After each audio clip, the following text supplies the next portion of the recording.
अस्सलाम वालेकुम नाज़रीन, आप देख रहे हैं प्रोग्राम दो टोक। मैं हूं किरण नाज। फौजी अमलाक पर हमला और जलाओ घेराव के हालिया हमलों पर आर्मी चीफ की जानिब से बड़ा वाज़ेह पैगाम आ गया है। कोर हेडक्वार्टर्स पेशावर में अफसरान से खिताब में आर्मी चीफ ने वाज़ेह कर दिया कि 9 मई के यौम सियाह पर मुश्तइल अफराद उन्हें उकसाने वालों और उन पर अमल करने वालों को इंसाफ के कटहरे में लाएंगे। फौज अपनी तनसीबात के तकद्दुस की मजीद पामाली बर्दाश्त नहीं करेगी। वज़ीर आज़म ने भी इन वाक़यात में मुलव्वस अफराद को 72 घंटे में गिरफ्तार करने का हुक्म दे दिया है। वज़रा के बयानात से ऐसा लगता है कि तहरीक इंसाफ के खिलाफ कोई बड़ा एक्शन होने जा रहा है। राना सनाउल्लाह का कहना है कि जलाओ घेराव में मुलव्वस अफराद तरबियत याफ्ता दहशतगर्द थे जिनकी ट्रेनिंग 1 साल से हो रही थी और उनकी लिस्ट भी बनाई गई थी, और अब तहरीक इंसाफ पर पाबंदी के अलावा और कोई हल नहीं है। जबकि वज़ीर दिफा ख्वाजा आसिफ भी पार्लियामेंट के जरिए PTI को कालेदम करार दिलवाने की बात कर रहे हैं। ये एक स्पेसिफिक माइंडसेट है, यानी शोहदा की यादगारों को आग लगाने में कौन सी सियासत है? ये कौन सा सियासी वर्कर हो सकता है कि जो एम्बुलेंस से मरीजों को निकाले और एम्बुलेंस को जो है वो आग लगा दे? रेडियो पाकिस्तान की बिल्डिंग जो कि एक एसेट थी उसको आग लगा। जना हाउस लाहौर है, वहाँ से एक सुई तक जो है वो लूट ली गई। ये वो ट्रेंड दहशतगर्द थे, फसादी थे, जिनकी ट्रेनिंग जो है ये फितना पूरे 1 साल से कर रहा था। इस जमात के ऊपर बैन के अलावा जो और कोई इसका हल नहीं बनता।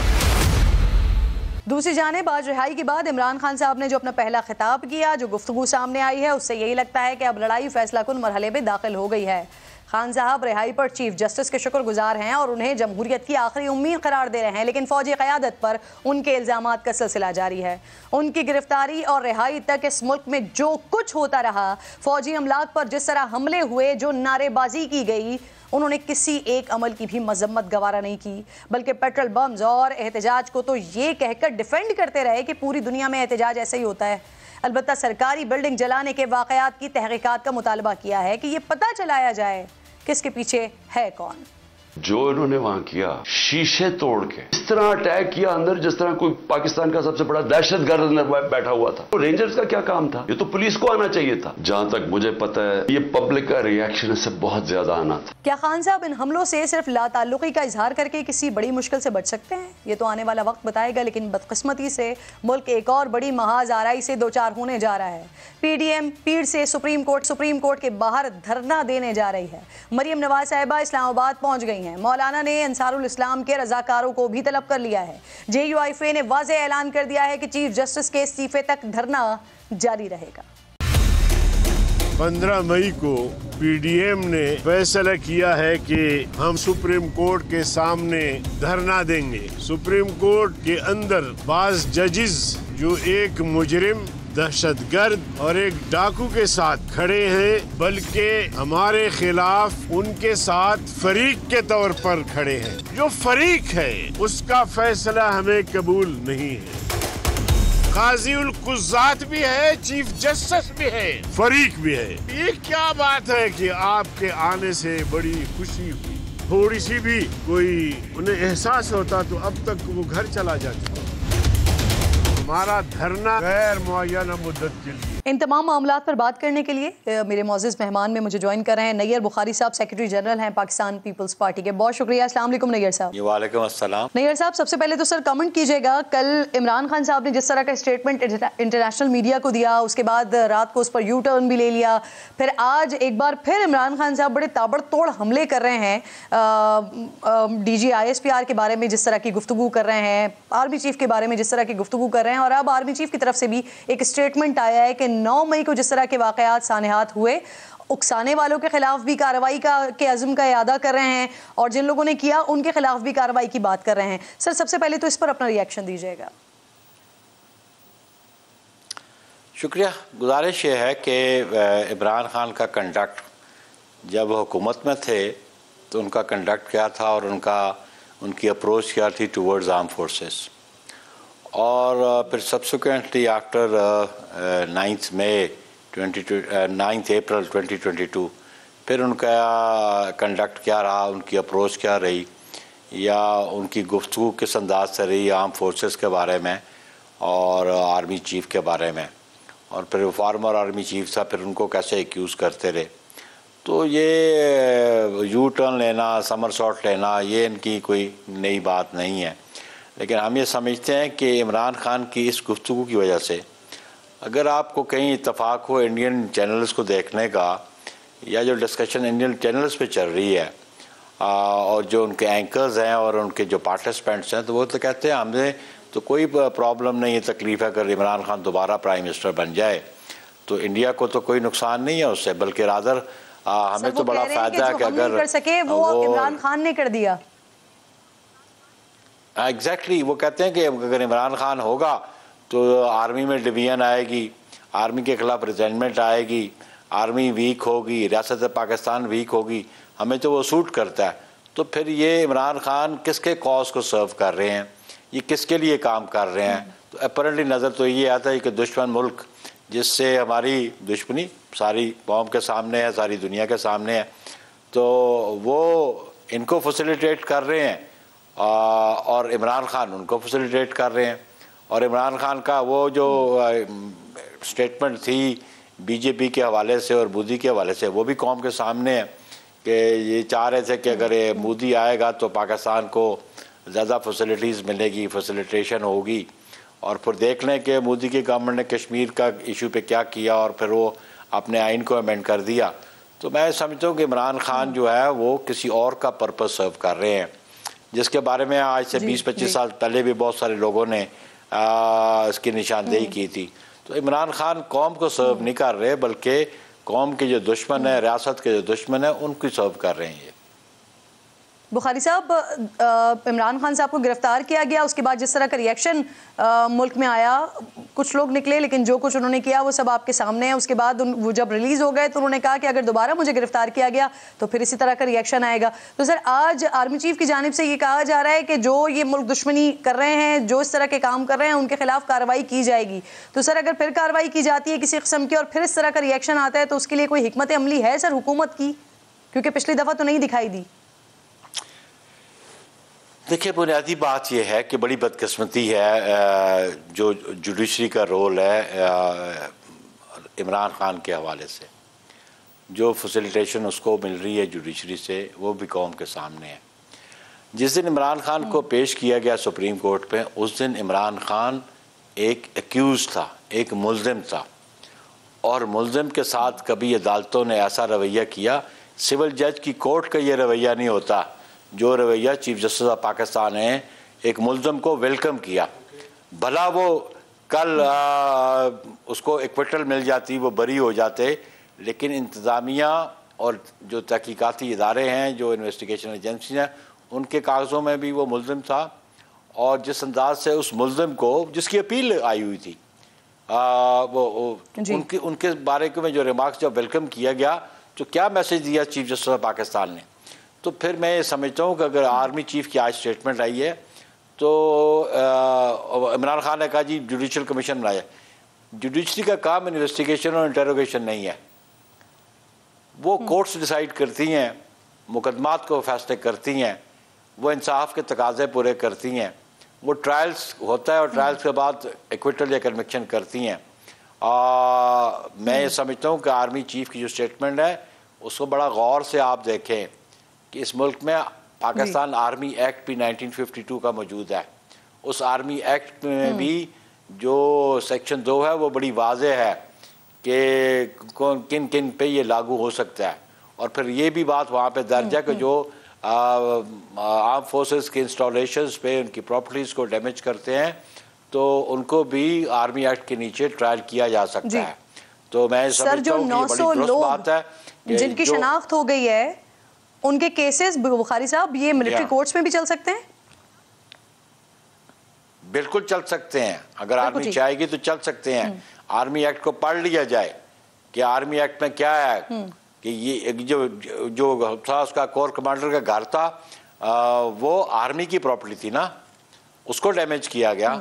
उसके जितनी अंदर जो चीज़ें फर्नीचर और क्रॉकरी और इवन वो जो कायद आज़म मोहम्मद अली जिन्ना इसमें रैश वज़ीर रहे, उनकी भी बहुत सारी चीज़ें वहाँ मौजूद थी। तो ये बिल्कुल इस पर लीगल प्रोविज़न मौजूद है और आर्मी एक्ट लग सकता है उन लोगों पे अगर आर्मी की डी जैक ब्रांच ने इस पर गौर किया तो सही। सर, इमरान खान साहब कहते हैं कि अलकादिर यूनिवर्सिटी एक ट्रस्ट है और शौकत खानम और नमल की तरह इसमें वो क्या फ़ायदा उठा सकते हैं? तो सर, क्या ट्रस्ट के नाम मुंतकिल होने वाली ज़मीन का कोई शख्स फ़ायदा उठा सकता है? सर देखें जी, डाके मार के और चोरियां करके और बंदा कहे जी मैं उम्रे पे जा रहा हूँ, तो खुदा की ज़ात तो देख रही है ना कि वो हज और उम्रा किस नीयत से कर रहे हैं और किन ज़राए से कर रहे हैं। बुनियादी बात जो है वो जो अमाउंट है वो अमाउंट जो थी नेशनल क्राइम एजेंसी ने रियासत पाकिस्तान को वापस की, वो रियासत पाकिस्तान की आवाम की मालकियत है। और जो इशू था वो बिजनेस टाइकून का, उसका केस ऑलरेडी पेंडिंग था सुप्रीम कोर्ट में मलीर डेवलपमेंट अथॉरिटी के हवाले से, जो ज़मीन उन्होंने ले ली थी, एक्सचेंज कर ली थी। और उस पर ये सुप्रीम कोर्ट ने डिटर्मिन किया कि 480 बिलियन रुपीस जो है ये बिजनेस टाइकून वो सुप्रीम कोर्ट पे जमा करवाए, और वो सिंध के अवाम का पैसा, हुकूमत सिंध का पैसा था। उस पैसे को मैं समझता हूँ मिस अप्रोप्रिएट किया। उस मिस अप्रोप्रिएशन में justice chief justice Saqib Nisar involve है। उस मिस अप्रोप्रिएशन में सर टेक्निकली उस बिजनेस टाइकून यानी मलिक रियाज की गिरफ्तारी नहीं होनी चाहिए थी पहले, बुखारी साहब? मैं अर्ज करता हूँ, मेरी आप बात सुन लें। पहली बात है कि ये जो मिस अप्रोप्रिएशन का जो ऑफेंस है ना, कि जब किसी की प्रॉपर्टी उसकी डिज़ायर्स, उसकी विशेष के बगैर और बाय फोर्स उसे छीन ली जाए, तो फिर ये मिस अप्रोप्रिएशन होती है। पैसे हुकूमत पाकिस्तान के, रियासत पाकिस्तान के थे, वो मिलने थे NCA की जानिब से पाकिस्तान के अवाम को। वो पैसे उठा के मिस अप्रोप्रिएट करके वो जमा करा दिए सुप्रीम कोर्ट में। और उस डील में, क्योंकि सुप्रीम कोर्ट में मलिक रियाज की अपनी किटी से पैसे आने चाहिए थे, ये इख्तियार किसने दिया कैबिनेट को, और ये इख्तियार किसने दिया चीफ जस्टिस ऑफ पाकिस्तान उस वक़्त को, कि तुम हुकूमत पाकिस्तान का पैसा, रियासत का और पाकिस्तान के अवाम का पैसा तुम एक बिजनेस डील के हवाले से जो आप डिमांड कर रहे हो, मलीर के हवाले से जो प्रॉपर्टी थी वो जमा हो, आपने वो वहाँ पे मिस अप्रोप्रिएट कर दिया। मैं समझता हूँ वो एक और ऑफेंस है। और उसमें उस वक़्त के चीफ जस्टिस भी इन्वॉल्व है, उस वक़्त के जो इम्प्लीमेंटेशन जज थे वो भी इन्वॉल्व है, मलिक रियाज तो बेनिफिशरी है वो इन्वॉल्व है, और इमरान खान इन्वॉल्व है, उनका वो जो बैरिस्टर शहजाद था वो इन्वॉल्व है। तो इन्होंने लूटमार मचाई हुई थी, पाकिस्तानी कौम का पैसा लूट के खा गए हैं। ये क्या इख्तियार था इसके पास कि जो अवाम का पैसा हो, रियासत पाकिस्तान का पैसा हो, वो प्राइवेट बिजनेस डील में उसकी पेमेंट कर दी जाए? तो कोई पूछने वाला नहीं था। ठीक। और फिर जिस अंदाज में अप्रूवल आई कैबिनेट में, वो भी कौम के सामने है। तो मैं समझता हूँ कि ये आपस में इनकी बामी इश्तराक था, मुशावरत थी, और आवाम का पैसा लूटा गया और आवाम के पैसे को मिस अप्रोप्रिएट किया गया। ठीक। सर, आप जिन जिन लोगों के नाम ले रहे हैं, लेकिन यहाँ पर तो इमरान खान साहब को रिलीफ मिल गया है अदालतों की जानिब से, और उसी पर ही PDM एहतजाज कर रही है। मौलाना फजलुर रहमान साहब कह चुके हैं, और पीर वाले दिन मरीम नवाज साहिबा सर पंजाब से काफिलों को लीड करती हुई पहुंचेंगी सुप्रीम कोर्ट। बिलावल भुट्टो साहब क्या सिंध से आ रहे हैं काफिले लेकर? देखें, नहीं, बिलावल भुट्टो साहब ने, मैं बतौर सेक्रेटरी जनरल, मेरी स्टेटमेंट कल है, PMLN की तो स्टेटमेंट आज आई है, तो उसके लिए हमने अपने पार्टी कारकुनों को, अहदेदारों को, मेंबर्स ऑफ पार्लियामेंट को, वो हमने उनको कह दिया है कि आप 15 तारीख को सुप्रीम कोर्ट के सामने कॉन्स्टिट्यूशन एवेन्यू पे आएँ। अभी चेयरमैन बिलावल का डिसीजन जो है कल तक आ जाएगा।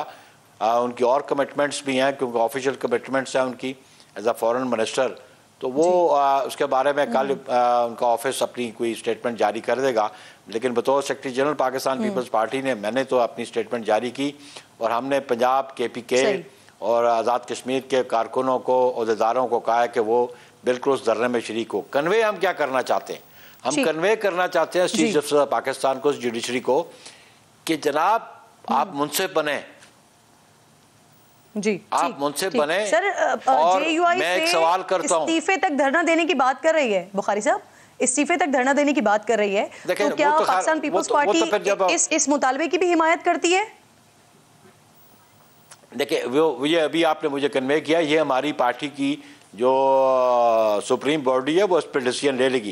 लेकिन मैं आपसे अर्ज करना चाहता हूँ कि मेरा सवाल है मौजूदा चीफ जस्टिस साहब से कि आपने उसको अपना मेहमान बना के रखा। वो जो एक्सपेंसेस बेयर हुए हैं उस पुलिस लाइन में, वो किसने बेयर किए हैं?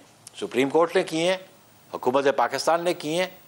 और फिर वो इमरान खान को जुडिशरी की तरफ से, इस बेंच की तरफ से प्रोटेक्शन मिली, क्योंकि अगर उनकी अपील एक्सेप्ट हो गई थी तो वो एट लिबर्टी थे, वो जहाँ चाहते चले जाते।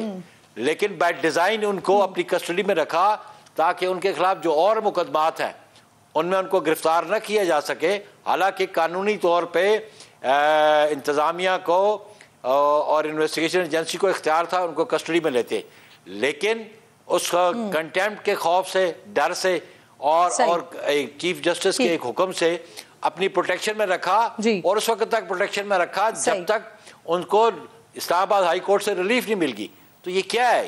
ये इंसाफ के तकाज़े ये हैं, मुंसफी इसको कहते हैं। जी सर, कल 14 मई है और कल वो दिन है जिसका हुक्म आया हुआ है पंजाब में इलेक्शन के हवाले से, लेकिन ऑब्वियसली उस पर अमल दरामद तो नहीं हो रहा, और परसों यानी पीर के दिन उसके ऊपर नजरसानी की दरखास्त पर समाअत होने जा रही है। तो आप समझते हैं कि क्या वजीर आजम को इस पर तौहीन अदालत की कार्रवाई का सामना करना पड़ सकता है? मैं नहीं समझता हूँ तौहीन अदालत की कार्रवाई का हो सकता है।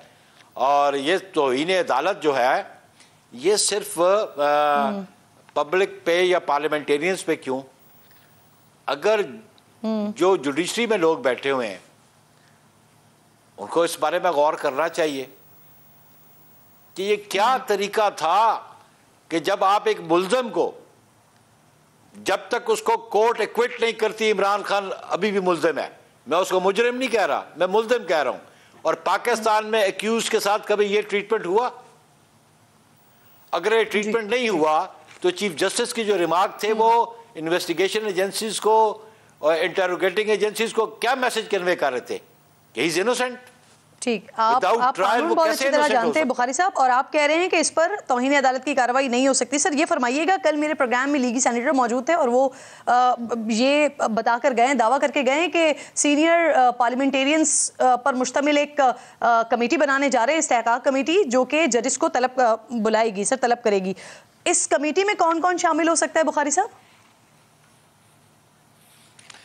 देखो, ऑब्वियसली पार्लियामेंट के मेंबर होंगे, अभी पार्लियामेंट इसको करती है, लेकिन एक बुनियादी बात मैं कहूँ कि ये जो जुडिशरी है ये अपने आप को ओवर एंड अबव लॉ समझने शुरू हो गई है। जब मैं चेयरमैन सेनेट था, एक क्वेश्चन किसी मेंबर ने किया कि हमें नेशनैलिटीज़ बताई जाएं सुपीरियर जुडिशरी के जजेस की, तो कोई जवाब नहीं आया। लॉ मिनिस्टर को बार बार कहा गया, ये ना पीएसी के सामने जाते हैं, ना अपनी नेशनैलिटीज वाज़ह करना चाहते हैं। तो ये ओवर एंड अबव लॉ है, ये ओवर एंड अबव कॉन्स्टिट्यूशन है ये लोग। सर तौहीन पार्लियामेंट का कोई कानून बन रहा है सर?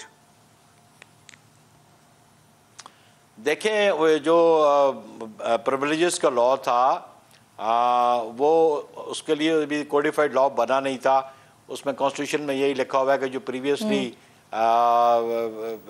लॉज चल रहे हैं उसी के ज़रिए प्रिविलेजेस की जो प्रोसीडिंग चल सकती हैं।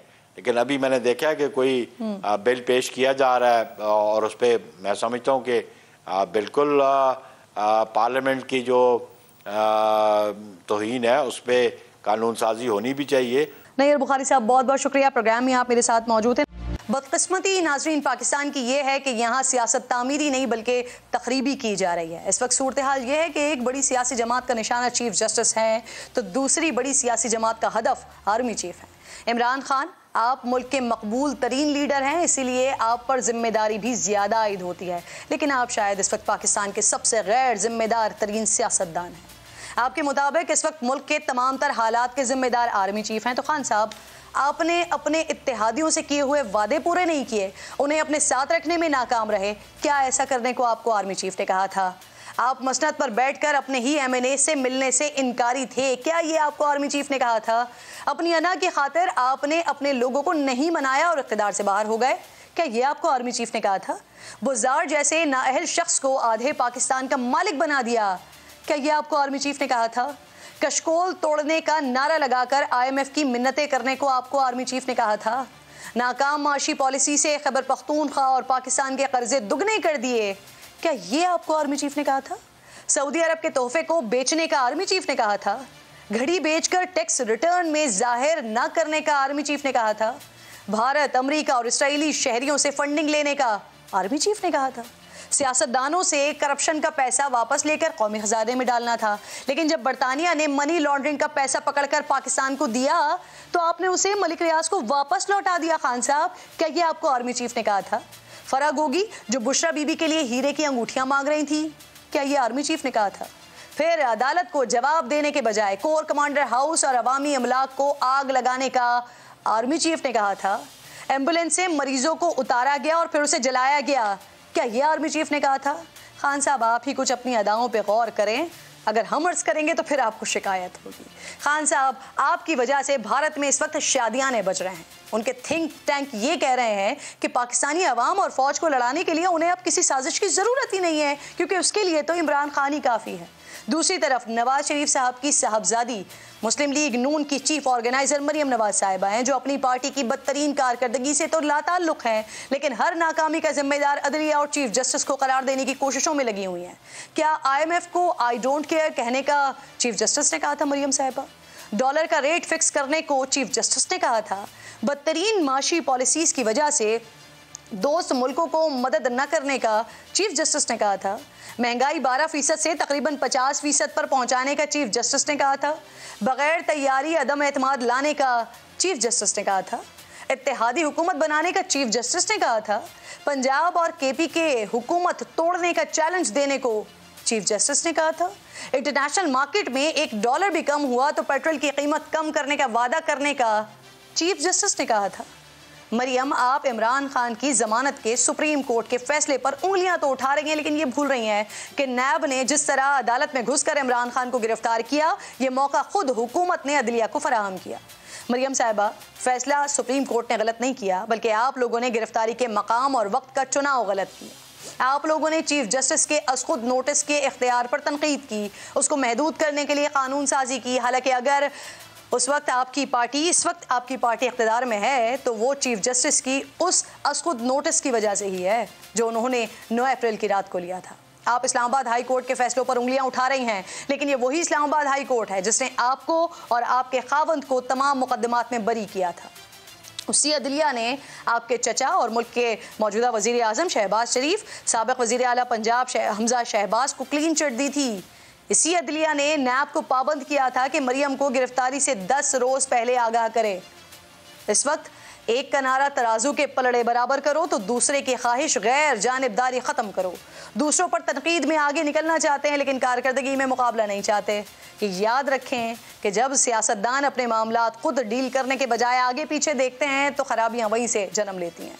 आज अगर सारी जमातें एक साथ बैठ जाएं तो सारी शिकायत दूर हो सकती हैं। प्रोग्राम में मेरे मौजूद मेहमान में आज मुझे सरदार तनवीर इलियास साहब, साबिक़ वज़ीर आज़म हैं आज़ाद कश्मीर, ज्वाइन कर चुके हैं। अस्सलाम वालेकुम सर। वालेकुम सलाम। सरदार साहब, खान साहब जिस तरह की बातें कर रहे हैं और जिस तरह के इल्ज़ामात लगा रहे हैं सर इदारों के ऊपर, साबिक़ आर्मी चीफ के ऊपर, तो ये इल्ज़ामात खान साहब आज तो नहीं लगा रहे, ये सिलसिला पिछले 1 साल से जारी है। इनफैक्ट उन्होंने वो मीर जाफ़र, मीर सादिक भी कहा, और जिस वक्त वो ये सारी बातें कर रहे थे उस वक्त आप ही की पुलिस सर उनको प्रोटोकॉल दिया करती थी। आप खुद जमान पार्क में नज़र आए, बनीगाला में नज़र आए, तो फिर सर अचानक ऐसा क्या हो गया आपकी वजारत उज़्मा जाने के बाद कि फिर आपको खान साहब को बेनकाब करने का ख्याल आया? नहीं, देखिए, अगर आप माजी में जाएं तो मैंने खुद भी अपने जो पिछले दिनों मैंने जो पब्लिक टॉक्स की उसमें मैंने यही कहा कि पिछले 1 साल से PTI इस डगर के ऊपर चल रही है। लेकिन मेरे इंटरव्यूज़ आप अगर देखें, कुछ बड़े नाउन इंटरव्यूज़ भी हुए सलीम साफ़ी साहब के साथ भी, जिसमें मैंने यही कहा मसल्ह अफवाज और स्पेशली हमारे उस वक्त के जो सिपा सलार थे उनके हवाले से मैंने जिस मौक़िफ़ का इयादा किया और मैंने इज़हार किया, उसमें पार्टी के अंदर मेरे ऊपर बड़ी तनकीद हुई, काफ़ी लेदे हुई, लेकिन मैंने अपने मौक़िफ़ पे मैं डटा रहा था। ये जो इख्तिलाफ़ात हैं खान साहब से, ये आपके वज़ारत उज़्मा जाने के बाद के नहीं है, पहले के हैं। हालांकि मैंने आपको वो वाली मिसालें भी दी कि जब आप बनीगाला में और जमान पार्क में नजर आए। सर मुझे बताइएगा सर, आपकी वज़ारत उज़्मा जाने पर किसी की तरफ से कोई बात नहीं की गई, इमरान खान की तरफ से कोई रिएक्शन नहीं आया, पूरी पार्टी की तरफ से कोई रिएक्शन नहीं आया। आपके इख्तिलाफात एक्चुअली शुरू कब हुए खान साहब से? क्या ये आपके इख्तिलाफात भी जभी से शुरू हुए जब ISI के नोटिफिकेशन में ताख़ीर हुई थी? उन्होंने गलत किया। देखिए 3, 4, 5 दिन ऐसे तमाशा लगाए रखा जिसकी कोई वजह ही नहीं थी। और उसके बाद मैं आपको बताऊं कि जी फ़ोटो बननी चाहिए थी, फ़ोटो नहीं बननी चाहिए थी। उसमें PTI की जो इंटरनल मीटिंग्स थी उसमें शदीद तनकीद हुई। मैंने अपनी 2 मीटिंग्स के अंदर ये चीज़ें रिकॉर्ड पे हैं कि मैंने कहा जी ऐसे नहीं करना चाहिए। वो किसी अमेरिकन की तस्वीर निकाल के कहते थे जी उसके साथ तस्वीर बनाते, हमारे साथ नहीं बनाते। मैंने कहा जी ये नहीं है बात, कि मैंने हमेशा इमरान खान साहब को रोका, मना किया कि मुसल्लह अफवाज के साथ, स्पेशली आर्मी के साथ कॉन्फ्रंटेशन में ना जाए। लेकिन जब से उनकी गवर्नमेंट जाने का टाइम आया और फिर गवर्नमेंट चली गई, उसमें शुरू में हम भी जज्बाती हुए। हमने कहा जी ये पता नहीं कौन सा खत आ गया, क्या हमें तो चूंकि सारी बातें तो नहीं पता थी, लेकिन मैं बीच में डायलॉग भी कराता रहा। लेकिन आप यकीन जाने कि मुझे बाद में अफसोस हुआ कि गलतियां PTI की थी। मतलब आपने कहा कि पहले तो आप भी जज्बाती हुए थे कि ये खत कौन सा खत आ गया, बाद में आपको उस खत के बारे में पता चल गया क्या था वो खत? हमें तो जब हमने पूछा, देखे हमने जब फौज वालों से पूछा, जनरलों से पूछा, मुझे खुद ये चीज़ रिकॉर्ड पे है कि जनरल जो बाजवा साहब थे उन्होंने कहा कि उन्होंने आपको चिट्ठी दसे किड़ी चिट्ठी है, हमें वो चिट्ठी मिली नहीं। ये जनरल बाजवा साहब के डायरेक्ट मुझे खान साहब के ऊपर जो है ना वो करप्शन का इल्ज़ाम है, लेकिन इसके बावजूद ये बयानिया तो बन चुका है कि वो माली तौर पर करप्ट नहीं है। आप करीब रहे हैं उनके, आप कहिएगा ज़रा इस पर। देखिए बुनियादी तौर पर जो एक उनका जो ये पहलू है ना, मतलब चैरिटी वाला, चूँकि मैंने खुद कई दफ़ा अपनी तकरीरों में भी कहा कि मैंने डालडे के डब्बे में भी चंदा मांगते हुए देखा। 96-7 में ये हमारे पास सऊदी अरबिया गए थे। वाकफी तो हमारी पुरानी है, लेकिन मैं आपको बताऊं कि कोई भी जो उनके इदारे हैं उनकी ट्रांसपेरेंसी कहीं सामने नहीं है। आने वाले फंड्स, उनका ऑडिट, उनकी एक्सपेंडिचर और रेवेन्यूज़ का बहुत सारी चीज़ों के अंदर बहुत सारी इबाम है। बाकी जो है ना बहुत सारे मनी लॉन्ड्रिंग के किरदार भी उनके साथ एट्रीब्यूट हो रहे हैं। सरदार साहब ये बताइए, आप पंजाब में भी आपने काम किया है बतौर मावून खुसूसी वज़ीर आला के, तो ये जो कहा जाता है फराह गोगी साहिबा के बारे में और बुशरा बीबी के बारे में, ये वाकई फराह गोगी साहिबा इमरान खान और बुशरा बीबी के फ्रंट विमेन का किरदार उन्होंने अदा किया है? देखें, जो मेरे वाले मामला पंजाब में रहे या JK में रहे, इनमें से किसी ने बीच में आके दखल नहीं दिया। जो पहले न्याजी साहब के हवाले से जो फैसला हुआ था, उस वक्त मैं और बैरिस्टर सुल्तान महमूद साहब कैंडिडेट थे, कह रहे थे कि बुशरा बीबी साहिबा ने कोई अपना अदद निकाला जिससे कयूम न्याजी ज़्यादा फेवरेट के बनते और उनके लिए अच्छे सूदमंद साबित होंगे। लेकिन फराह गोगी और ये जो बुशरा बीबी हैं, पंजाब के मामलात में काफ़ी हद तक बहुत सारे मामलात को ये खुद देखती थी। वज़ीर आज़म साहब के साथ तकरीब में तल्ख़ कलामी हुई थी, आप समझते हैं कि वो गलत हुआ था जो भी हुआ था? गलत हुआ था, बिल्कुल हम कह रहे हैं कि गलत हुआ था। देखिए अभी आपको क्या कहा जाए, पाकिस्तान तहरीक इंसाफ के रहनुमा कहा जाए या फिर कोई और पार्टी ज्वाइन करने का इरादा रखते हैं? एक दिन में अगर पाकिस्तान मतलब तहरीक इंसाफ के अंदर होंगे तो हमारी नजरियाती और हकीकी पाकिस्तान तहरीक इंसाफ हमारी होगी, चूंकि हमारे साथी इसके ऊपर डिस्कस कर रहे हैं और भी PTI के मर्जी कायदीन हमारे साथ शामिल हैं। उसमें यह हो सकता है हम इमरान खान को बरतरफ कर दें, अदरवाइज ये है कि हम PTI या किसी भी जगह से इंसाफ का इल्म लेके चलेंगे और इंसाफ होगा। कैसे बरतरफ कर सकते हैं आप इमरान खान को? इमरान खान पार्टी के सरबराह हैं। क्यों? ये को प्राइवेट लिमिटेड कंपनी है कि वो मालिक है इसके? ये तो पॉलिटिकल पार्टी है। सर आपके साथ कौन शामिल है? कहा था कि मैं ताया सदर, वो अभी तो आपको नाम नहीं डिस्क्लोज करते ना। आपको देखिए मरकजी कायदीन शामिल है हमारे साथ, हम इंशाल्लाह आपको सरप्राइज देंगे कुछ दिन में। तो सर इमरान खान के साहब के साथ इस वक्त जो लोग मौजूद होते हैं, जो उनके दाएं बाएं नजर आते हैं, वो तमाम लोग आपके साथ हैं? वो कैमरे की आंख के लिए दाएं बाएं हुआ करते हैं। आपको पता है जब मतलब टिल्ट आता है तो कोई भी उधर नजर नहीं आता, कोई फोटो के लिए भी नहीं मिलता। सही बड़ी बात कर रहे हैं आप। कह रहे हैं कि पाकिस्तान तहरीक इंसाफ हकीकी बनाने जा रहे हैं और जो मरकजी कायदीन है जो इमरान खान साहब के साथ होते हैं वो कुछ दिनों में सरप्राइज़ देंगे आपके साथ मिलकर। बहुत शुक्रिया सरदार तनवीर इलियास साहब। प्रोग्राम में एक बार फिर आपको खुशामदीद कहती हूँ। कल तुर्की में इंतखाबात होने जा रहे हैं, इसी हवाले से अब्दुल शकूर खान सहाफ़ी हैं इस्तांबुल से मुझे ज्वाइन कर रहे हैं। बहुत शुक्रिया, अस्सलाम वालेकुम। सबसे पहले अब्दुल शकूर साहब ये कहिएगा कि तुर्किया में कल सदारती इलेक्शन होने जा रहे हैं। सदर अर्दोआन 2003 से मुसलसल इक़्तिदार में है, लेकिन इस बार वहाँ ज़लज़ले ने ऑब्वियसली बड़ी तबाही मचाई है। माशी सूरत हाल पहले से ही बड़ी ख़राब है, तो क्या इसका असर होगा इलेक्शन पर? अवामी राय क्या देख रहे हैं आप इस वक्त वहाँ पर? जी शुक्रिया। डेफिनेटली ये वो सारे अनासिर हैं या आप कह सकती हैं वो अवामिल हैं सॉरी, जिनका आपने जिक्र किया है, और यकीनन इनकी वजह से उनको पहले की निस्बत ज़्यादा चैलेंज का सामना है। और शायद यही वो वजह थी कि जिसपे आपने जैसे कहा कि उसमें सबसे पहले तो इकोनॉमिक जो पोजीशन थी वो पेंडेमिक की वजह से और दीगर जो मसाइल हैं बैनुल अक़वामी, यहाँ पे यूक्रेन की जंग चल रही थी पड़ोस में इनके, तो इस वजह से भी इनके इतने माशी अच्छे नहीं थे। लेकिन फिर ये जो ज़लज़ला आया 6 फरवरी को और उसमें 40,000 से ज़ायद लोगों की सिर्फ तुर्की के अंदर जो है मौत हुई, और सीरिया के अंदर भी लोग फौत हुए, 50,000 से ज्यादा लोग जो है वो ओवरऑल मारे गए थे। तो उसकी वजह से काफी असर यकीनन पड़ा है। और अब देखते हैं कि उसके कितना वोटर उसको लेते हैं, लेकिन इनकी जो रायआमा के जायजे आ रहे हैं उसमें ये कहा जा रहा है कि उन्होंने जो ये अब पार्टी है रजब तैयब एर्दोआन की, इन्होंने वहां पे जिस तरह की जल्दी से इनका जो इनिशियल रिस्पांस था वो उस पे लोगों ने तनकीद की कि वो सुस्त था, लेकिन फिर बाद में इन्होंने काफी वहां गेन किया है। और अब जो इंटरनेशनल ऑप्शनल आप कह सकती हैं कि इदारे हैं वो भी ये कह रहे हैं कि इन्होंने वहां पे जो अपना लॉस किया था उसको काफी बड़ी हद तक रिकवर कर लिया है। अब्दुल शकूर, सालों में सर जितने भी इलेक्शंस हुए हैं वहां पर तो तैयब एर्दोआन के सामने कोई खड़ा नहीं हो सका, लेकिन सर इस वक्त कमाल क्लच को मजबूत तरीन उम्मीदवार करार दिया जा रहा है। 6 जमातों के मुश्तरका उम्मीदवार हैं, फिर मगरिब का टिल्ट भी उनकी तरफ है, तो क्या सर अवाम में मगरिब की हिमायत फायदा पहुंचाती है? जी, कमाल किलिचदारोग्लू जो है वो यकीनन इस वक्त एक ऐसे कैंडिडेट हैं जो पहले जितनी भी मरतबा प्रेसिडेंट एर्दोआन के मद्दे मुकाबिल आए हैं तो वो जीत नहीं पाए।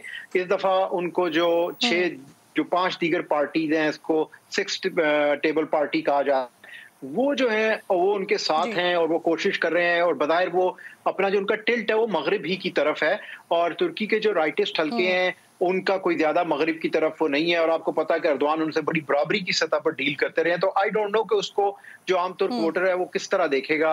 और उन्होंने कल एक नई बात भी की जिसके ऊपर काफी लेदे भी हो रही है। उन्होंने रूस को इस चीज का इल्जाम दिया है कि वो शायद इधर इंतखाबात मुबैना तौर पर मुदाखलत भी कर रहा है। तो इस तरह की बहुत सारी इसकी जियोग्राफी की वजह से एक तासुर ये भी है सर, एक तासुर ये भी है कि ये वाले इलेक्शन इस दफा के इलेक्शन इसलिए और ज्यादा इंपॉर्टेंट है कि वो जो 100 साल पाबंदी है वो खत्म हो रही है, और उसके बाद तुर्क कौम जो है वो अपने आदाफ खुद सेट करेगी, खुद डिसाइड करेगी, फिर से तय करेगी। इस पर कुछ बताइएगा। ये सारी एक मिथ है और बड़ा अफसोस से कहना पड़ता है, पता नहीं किसने ये क्रिएट की और कैसे ये जुबान ज़दे आम हो गई। और बहुत से खासकर पाकिस्तान के हवाले से, चूंकि आपकी ऑडियंस ज्यादातर उधर से रिलेटेड है, तो मैं कहूँगा ऐसी कोई चीज नहीं थी। हमेशा से अपने आज़ाद फैसले करते आए हैं और आइंदा भी करते रहेंगे। और इंटरनेशनल स्टेज के ऊपर भी आप देख सकते हैं इनकी एक बहुत ही इंडिपेंडेंट एक और बड़ी आप कह सकते हैं कि डोमेस्टिक इनकी एक फॉरेन पॉलिसी जो है वो है, और उसको हमेशा इन्होंने अपने इंटरेस्ट को दिया है। तो ऐसी कोई चीज नहीं है वो। I don't know, yes Republic के 100 साल हो रहे हैं, लेकिन उससे बगैर किसी और कोई तब्दीली नहीं आ रही। सिर्फ इससे ये है कि उन्होंने 100 सालों में बहुत कुछ गेन किया है, आप कह सकते हैं पॉलिटिकली भी, इकोनॉमिकली भी। सही, सदर एर्दोआन कह रहे हैं सर कि वो इलेक्शन जीत गए तो महंगाई खत्म करेंगे और जो ज़लज़ला मुतासिरीन हैं उनको मकानात बना कर देंगे। लेकिन ये जो मुखालिफ हैं कमाल क्लिच साहब, वो ये फरमाते हैं कि जो शामी तारकीन हैं उन्हें वतन वापस भेजेंगे। तो आप खुद तुर्की में मुकीम हैं, ज़रा आप बताइएगा कि असल में अवामी इशूज़ हैं क्या कि इनको एड्रेस करने की ज़रूरत है?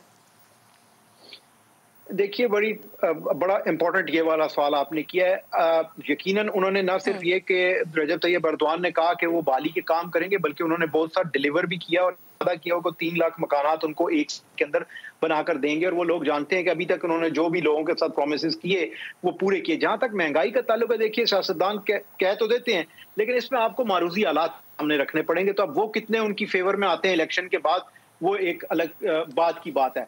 हाँ, यहाँ पर जो बहुत सीरियन रेफ्यूजीज आए थे 3 मिलियन के करीब, और उसके अलावा अफगान्स भी हैं, उनके ऊपर यकीनन यहाँ पे थोड़ी सी रिजेंटमेंट लोकल पॉपुलेशन में पाई जाती है कि उनकी वजह से उनकी जो इकोनॉमिक अपॉर्चुनिटीज हैं वो कम हुई हैं, और दीगर जिस तरह पाकिस्तान में भी अफगान्स की वजह से इशूरात, ये बिल्कुल तकरीबन उसी लेवल की एक चीज। और चूंकि हमने तो काफी अरसे से अफगानों की मेजबानी कर रहे हैं तो शायद अब वो सेंटीमेंट कम हुआ है, लेकिन यहाँ पे चूंकि नई नई बात है, 2014 के बाद से ये सिलसिला शुरू हुआ था, तो लोगों में थोड़ी ये चीज पाई जाती है, वो एक खुलकर इस चीज को अपने पॉलिटिकल गेम शकूर साहब, फेवरेट कौन है इस वक्त? ये कहना बहुत मुश्किल है, और मैं टू बी ऑनेस्ट कोई पहले की पोजीशन होती है शायद कोई एक नाम ले लेता। इस वक्त फेवरेट कह करके मैं जो अपना तजज़िया है ना उसको या अपनी फोर्थ साइड को वो कतन दागदार नहीं करूंगा। ये जरूर कहूंगा कि दोनों साइड से मुकाबला होगा, तगड़ा मुकाबला होने जा रहा है कल दोनों साइड से। बहुत बहुत शुक्रिया अब्दुल। प्रोग्राम में आप साथ मौजूद थे। तुर्की में कल होने जा रहे हैं इंतखाबात, उस हवाले से बात कर रहे थे। प्रोग्राम का वक्त भी खत्म हो गया है। इंशाल्लाह नाज़रीन से मुलाकात होगी कल। अपना और अपने मुल्क का खास ख्याल रखिए। अल्लाह ने के बाद।